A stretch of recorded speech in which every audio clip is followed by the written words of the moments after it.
Hey guys, welcome back to Christian Encouragement Video Sessions. I'm sitting down here with my grandfather, Cecil Dozier. I'm going to call him Grandpa because that's who he is to me throughout this interview. I've been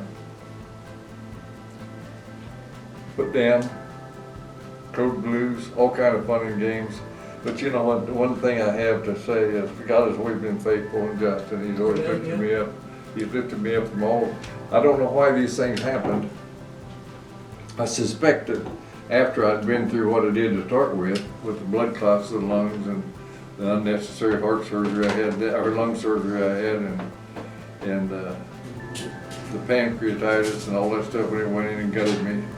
Yeah. And they took everything I didn't need, my appendix, my gallbladder, everything I could get by without, they took out. Yeah. And because they didn't want to have to do that surgery, I got a scar from clear around me where they busted, cut me wide open. And so anyway, I know I had fallen away from the Lord.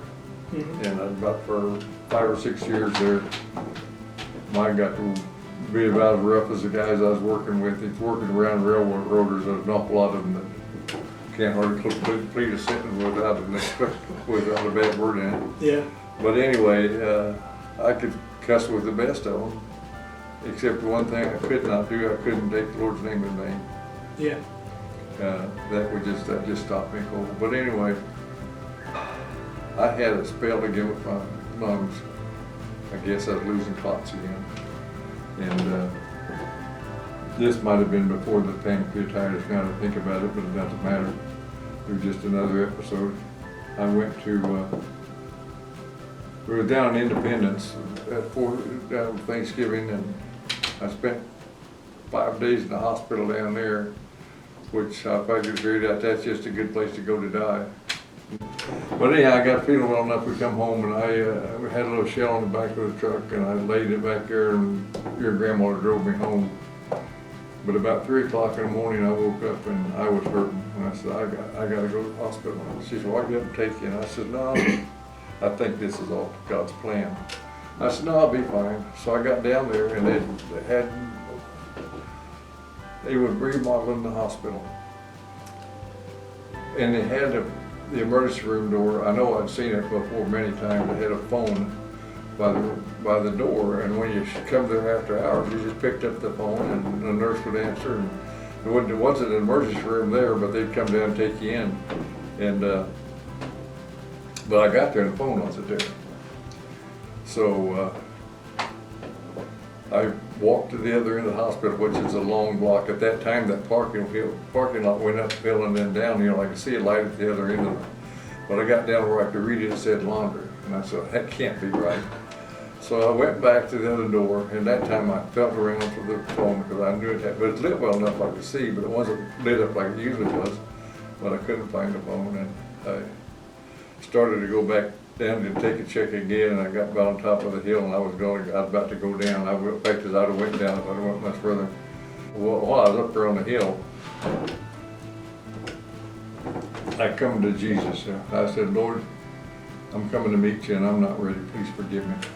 Yeah. And at that moment, I can't describe. People think I'm crazy, but a warm cloud just settled over me. Just a peaceful peace settled in. And it was amazing. So I know my God is faithful. Yeah. Even though we don't deserve it, He's faithful. And I said, well, I'll just go down here and sit down by the door, and they'll find me in the morning. So I got down there, and there the phone was just big as life.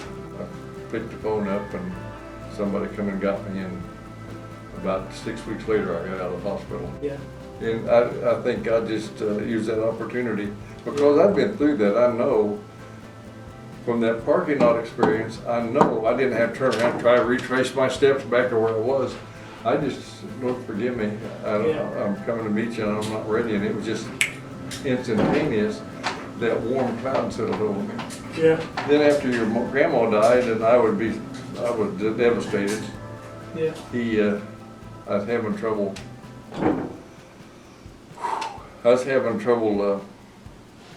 Sleeping, and I'd get up and he'd say, "Come on, we'll walk."